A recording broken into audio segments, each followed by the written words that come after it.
ابي هريرة رضي الله عنه قال قال رسول الله صلى الله عليه وسلم ما قال عبد لا إله إلا الله قط مخلصا إلا فتحت له أبواب السماء حتى تفضي إلى العرش ما اجتنب الكبائر۔ حضرت ابو ہریرہ رضی اللہ عنہ فرماتے ہیں کہ رسول اللہ صلی اللہ علیہ وسلم نے ارشاد فرمایا، جب کوئی بندہ دل کے اخلاص کے ساتھ لا الہ الا اللہ کہتا ہے تو اس کلمے کے لیے یقینی طور پر آسمان کے دروازے کھول دیے جاتے ہیں، یہاں تک کہ یہ کلمہ سیدھا عرش تک پہنچتا ہے، یعنی فوراً قبول ہوتا ہے، بشرطے کہ وہ کلمہ کہنے والا کبیرہ گناہوں سے بچتا ہو۔ اخلاص کے ساتھ کہنا کیا مطلب؟ اس میں ریاکاری نہ ہو، نفاق نہ ہو، دکھاوا نہ ہو۔ کبیرہ گناہوں سے بچنے کی شرط جلد قبول ہونے کے لیے، اور اگر کبیرہ گناہوں کے ساتھ بھی کہا جائے تو ثواب اور نفع سے وہ بھی خالی نہیں ہے۔ اب ایک آدمی کبیرہ گناہ میں بیچارہ لگا ہوا ہے، اللہ حفاظت فرمائے، یہ حدیث سن کر کے اسے سمجھ میں آئے کیا کبیرہ گناہ رہے تو لا الہ الا اللہ پڑھ کو بھی کیا بھی فائدہ نہیں، ایسا سوچ کر کے ہو سکتا ہے وہ لا الہ الا اللہ کہنا ہی کیا کر دے، چھوڑ دے۔ اس لیے کہا گیا کہ جلدی قبول ہونے کے لیے کہا گیا، ورنہ لا الہ الا اللہ کہنا فائدے سے خالی نہیں، اس لیے کہتے رہنا چاہیے، چاہے مسلمان کسی بھی کیٹیگری کا ہو، گنہگار ہو، بڑا گنہگار، چھوٹا گنہگار، گناہ سے پاک تو کوئی بھی نہیں ہے، اور تو کوئی بھی دعویٰ نہیں کر سکتا، نہیں، گناہ تو ہو ہی جاتے ہیں، لیکن سب سے اچھا گنہگار وہ ہے گناہ ہوتے ہی فوراً توبہ کرے، گناہ کا احساس ہو۔ عن یعلا بن شداد رضی اللہ عنہ قال حدثني ابی شداد وعبادہ بن صامت رضی اللہ عنہ حاضر يصدقه قال كنا عند النبي صلی اللہ علیہ وسلم فقال هل فيكم غریب یعنی اہل الكتاب قلنا لا یا رسول اللہ فامر بغلق الباب وقال ارفعوا ایدیکم وقولوا لا الہ الا اللہ فرفعنا ایدینا ساعة ثم وضع رسول الله صلى الله عليه وسلم يده ثم قال الحمد لله اللهم إنك بعثتني بهذه الكلمة وأمرتني بها ووعدتني عليها الجنة وإنك لا تخلف الميعاد ثم قال ألا أبشروا فإن الله قد غفر لكم۔ حضرت یعلا بن شداد رضی اللہ عنہ فرماتے ہیں کہ میرے والد حضرت شداد رضی اللہ عنہ نے یہ واقعہ بیان فرمایا، اور حضرت عبادہ رضی اللہ عنہ جو کہ اس وقت موجود تھے اس واقعے کی تصدیق فرمائی۔ ایک مرتبہ ہم لوگ نبی صلی اللہ علیہ وسلم کی خدمت میں حاضر تھے، آپ صلی اللہ علیہ وسلم نے دریافت فرمایا کہ کوئی اجنبی تو مجمع میں نہیں ہے، یعنی غیر مسلم کوئی؟ ہم نے عرض کیا کوئی بھی نہیں ہے، ارشاد فرمایا دروازہ بند کرو۔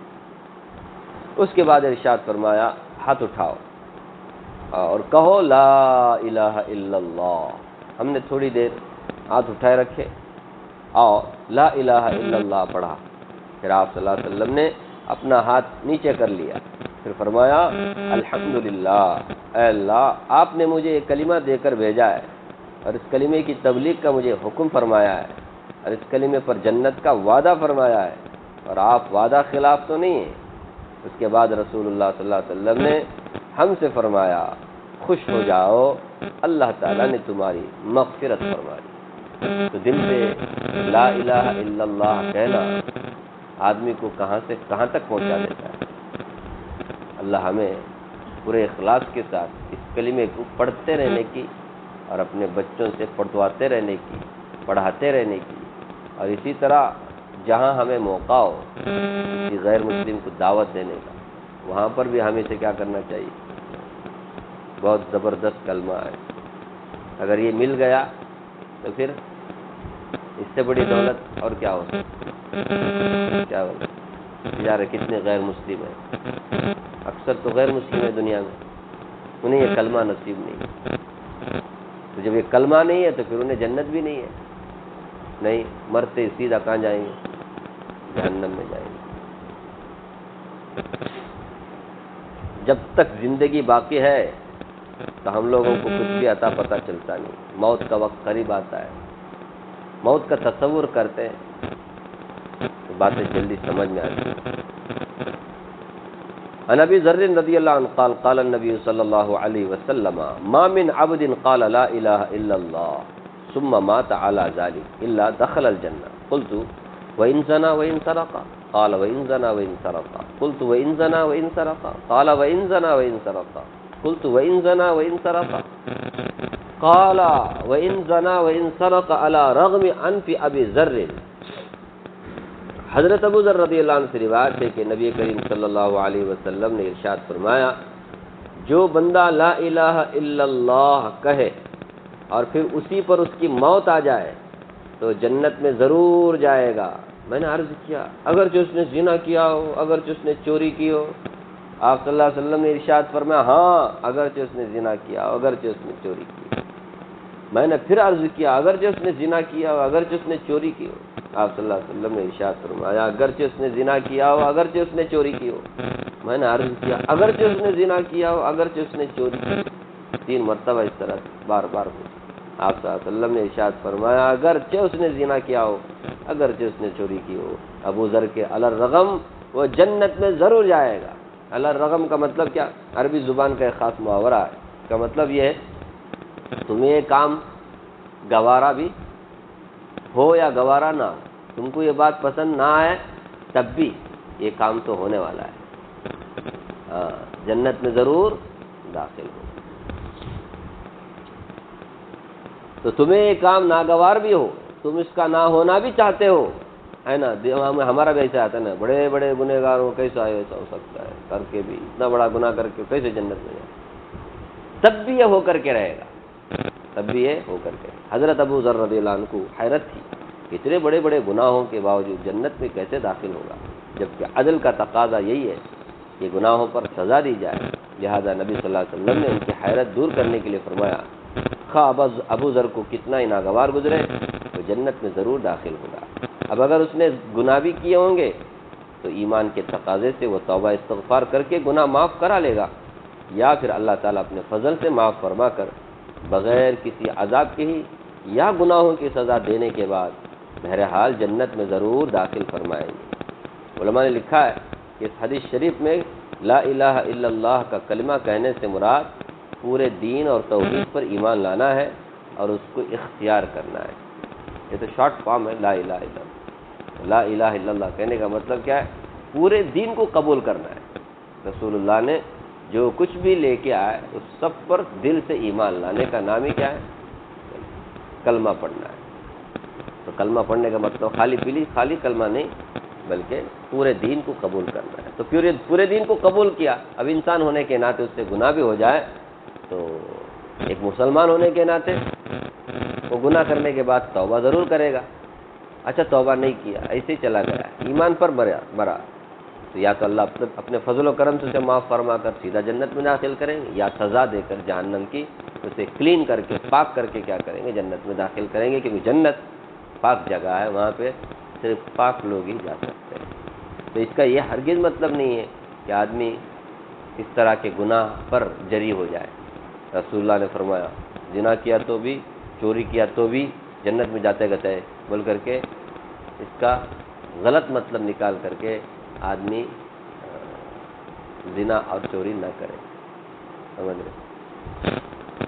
عام طور پہ 2 طرح آدمی کوئی بھی بات سنتا ہے، اللہ کے رسول کی، اللہ کی بات، تو سننے کے طریقے سے سننا چاہیے۔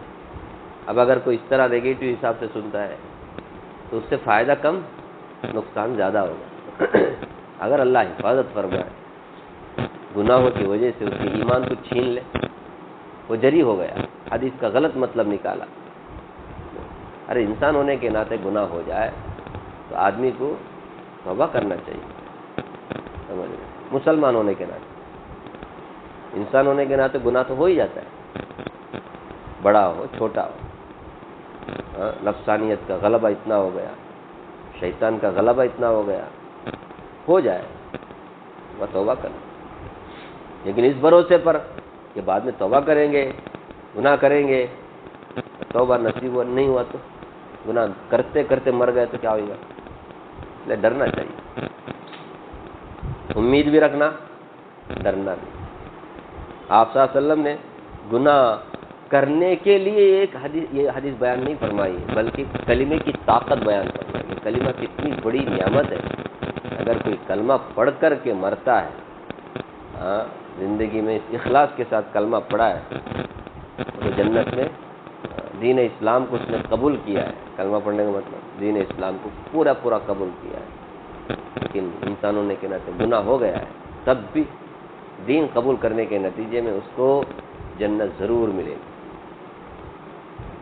ان حذیفہ رضی اللہ عنہ قال قال رسول اللہ صلی اللہ علیہ وسلم یدرس الاسلام کما یدرس وشی الصوب حتی لا یدرى ما صیام ولا صدقۃ ولا نسک ویسرى علی کتاب اللہ فی لیلۃ فلا يبقى في الارض منه آیۃ ويبقى طوائف من الناس الشیخ الکبیر والعجوز الکبیرہ یقولون ادرکنا آباءنا على هذه الکلمہ لا الہ الا اللہ فنحن نقولها قال صلة بن زفر لحذیفة رضی اللہ عنہ فما تغنی عنهم لا الہ الا اللہ وهم لا يدرون ما صیام ولا صدقۃ ولا نسک فعارض عنه حذیفة فرددها عليه ثلاثا كل ذلك يعرض عنه حذيفة ثم اقبل عليه الثالثة وقال يا صلة تنجيهم من النار۔ حضرت حذیفہ رضی اللہ عنہ سے روایت ہے کہ رسول اللہ صلی اللہ علیہ وسلم نے ارشاد فرمایا، جس طرح کپڑے کے نقش و نگار گھس جاتے ہیں اور ماند پڑ جاتے ہیں، اسی طرح اسلام بھی ایک زمانے میں ماند پڑ جائے گا، یہاں تک کہ کسی شخص کو یہ علم تک نہیں رہے گا کہ روزہ کیا چیز ہے، صدقہ حج کیا چیز ہے۔ ایک رات آئے گی کہ قرآن سینوں سے اٹھا لیا جائے گا اور زمین پر اس کی ایک آیت بھی باقی نہیں رہے گی۔ متفرق طور پر کچھ بوڑھے مرد، کچھ بوڑھی عورتیں رہ جائیں گی جو یہ کہیں گے کہ ہم نے اپنے بزرگوں سے یہ کلمہ لا الہ الا اللہ سنا تھا، اس لیے ہم بھی یہ کلمہ پڑھ لیتے ہیں۔ حضرت حذیفہ رضی اللہ عنہ کے شاگرد صلہ نے پوچھا کہ انہیں روزہ، صدقہ، حج کا بھی علم نہیں ہوگا تو بھلا صرف یہ کلمہ انہیں کیا فائدہ دے گا؟ حضرت حذیفہ رضی اللہ عنہ نے اس کا کوئی جواب نہیں دیا، انہوں نے 3 بار یہی سوال دہرایا۔ ہر بار حضرت حذیفہ نے اعراض کیا اور اعراض کرتے رہے، ان کی 3 مرتبہ اصرار کے بعد فرمایا چلا یہ کلمہ ہی ان کو دوزخ سے نجات دلائے گا۔ ایسا کوئی حال، ایسی کوئی حالت آ جائے مسلمانوں کا، ایسا آیا ہے حال؟ اللہ حفاظت فرمائے۔ رشیا میں 70 سال تک مسلمانوں کو کلمہ پڑھنا، قرآن پڑھنا، نماز پڑھنا سب پر بین لگ گیا تھا، معلوم ہے آپ کو؟ سزا بھی ملی اس کے بعد، رشیا ٹکڑے ٹکڑے ہو گئے۔ رشیا ایک زمانے میں بہت اڑتا تھا، ابھی تھوڑا تھوڑا اڑتے ہیں، لیکن امریکہ ذرا اللہ ایسے ہی کرتے ہیں، یہ اڑتا ہے تو دوسرے کو پیدا کرتے ہیں۔ کتنا ظلم ہوا اس زمانے میں، جو مسلمان تھے بیچارے، جن کے پاس قرآن تھا، حفظ تھا، حافظ تھے، عالم تھے، وہ لوگ انڈر گراؤنڈ میں گھر بنا کر کے چوری چھپے کیا کرتے تھے؟ وہ بھی قرآن دکھنا نہیں ہے، قرآن دکھا نہیں سکتے، دکھ گیا تو پکڑ لے گا پولیس، ہر گھر میں پولیس، ہر گھر کے پاس۔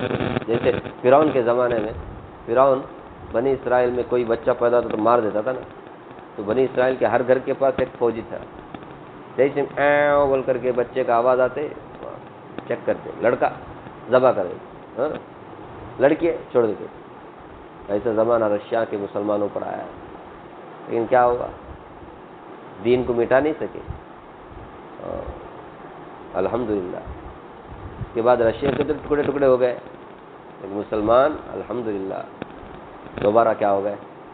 آباد ہو گئے۔ یہ اسلام کو ختم کرنے کی جو لوگ خواب دیکھتے ہیں نا، وہ تو خواب ہی ہے، کبھی حقیقت میں بدل نہیں والی چیز نہیں ہے۔ کہ اسلام کو اللہ نے برپائی کیا اس لیے تاکہ سارے دین پر اسلام کو کیا کر دیں؟ غالب کر دیں۔ یہ تو تھوڑی ہوگا کہ تم چاہتے ہو کہ اسلام مٹ جائے، مسلمان مٹ جائے۔ مسلمان ہو سکتا ہے تھوڑے بہت ختم ہو جائے، لیکن اسلام کبھی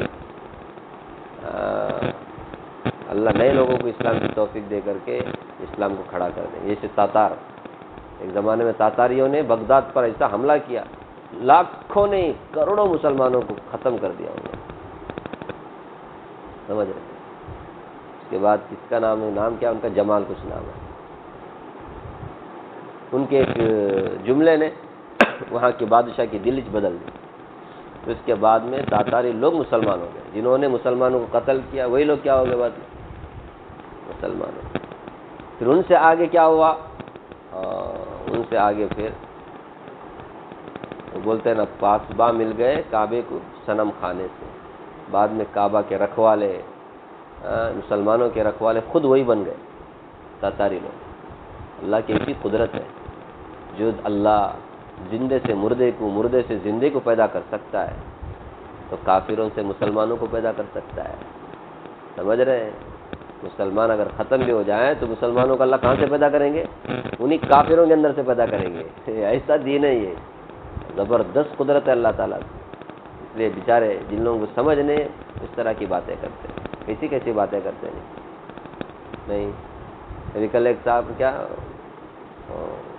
فلسطین اسرائیل جو چل رہا ہے نا، انڈیا میں ویسا ہی ہونا چاہیے فلسطین اسرائیل کی طرح. مطلب کیا ہے کہنے کا، یہاں کے مسلمانوں کو بھی کیا کرنا چاہیے، یہاں کی گورنمنٹ مارنا چاہیے بول کے بولتا ہے. ان لوگوں کو یا تو بھگانا چاہیے یہاں سے، رہنے کے قابل نہیں یہاں. کیا بولتے دیکھ، کیا بول کے کہ اپنا وہ بولتے ہمارے زبان میں جراتے بولتے، یعنی ہضم کرتے. بولنے دو، مسلمانوں کو گھبرانے کی ضرورت ہے. مسلمان ایک کام ضرور کرے، اپنے دین سے اس کا تعلق مضبوط رہے. لیکن افسوس ہے ہمارا اپنا دین سے تعلق بہت کمزور ہو گیا ہے، نام کے مسلمان ہو گئے. اب یہ حدیثیں سنائیں گے نا اور پھر ڈھلے ہو جائیں گے. کیا بولتے ہیں آپ؟ وہی زنا وہی طرح کا، چوری بھی کرے ضلع بھی کرے، لا الہ الا اللہ فائدہ دے گا بول کر کے کیا کریں گے؟ سچی بولو فائدہ اٹھائیں گے. پوری حدیثیں، پورا قرآن، پورے آیتیں نہیں پڑھیں گے.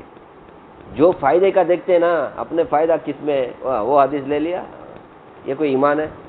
ایمان تو کس کو بولتے؟ تمام حدیثوں پر ایمان لانے کا نام، تمام قرآن کی آیتوں پر ایمان لانے کا نام. جو ہم کو پسند ہے وہ لے لیا. اللہ تعالیٰ نے قرآن کریم میں ہی کہا افتؤمنون ببعض الکتاب وتکفرون ببعض. کس سے کہا؟ یہودیوں سے کہا. اچھا، کتاب کی بعض باتیں تم لیتے ہو اور بعض باتوں کا انکار کرتے ہو.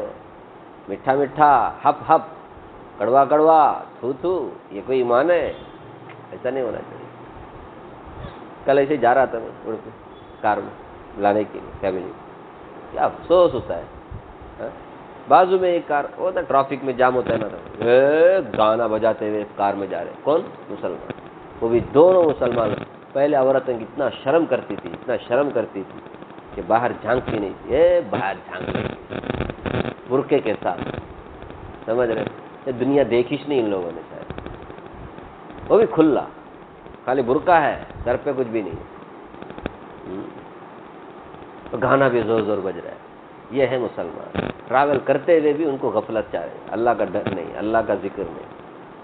اب انہیں بولنے کا برابر نہیں میں یہاں بھی کیا کرنا ہے، اسرائیل فلسطین کرنا بول کے. ہمارے گناہ دیکھے تو ایسا لگتا ہے اللہ حفاظت فرمائے، اللہ ہم توفیق دے کہ ہم ہدایت پر آ جائیں، نیک کام کریں، اللہ سے جڑیں، اللہ سے تعلق مضبوط کریں.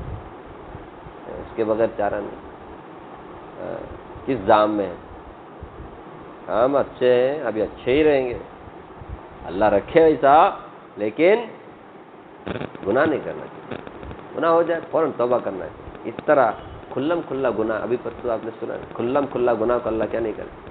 یہ کھلم کھلا گناہ نہیں. روڈ میں جا رہے ہیں آپ اپنی گاڑی لے کر کے، زور زور سے ڈی جے کاٹتے ہیں، وہاں تک آواز آ رہی ہے. شرم بھی نہیں، حیا بھی نہیں. نہ مرد کو شرم ہے نہ عورت کو شرم. ایک دیکھا تو میں، تو جو میں دیکھا وہ آپ کو بولا. گھروں میں بھی ایسے ہی ہے. کسی گھر میں ہو سکتا ہے جمعہ کے دن سورہ کہف رکھتے ہو، وہ بھی خالی سننے کے لیے. سنتے بھی نہیں، خالی رکھنے کا، بعد اپنے کام کاج بکواس سب کرتے رہتے. پڑھنا تو آتا نہیں بیچارہ. یہ حالت ہے ہم لوگ. اللہ ہم سب کو ہدایت دے، ایمان پر، اسلام پر اللہ جوڑے رکھے. آمین یا رب العالمین.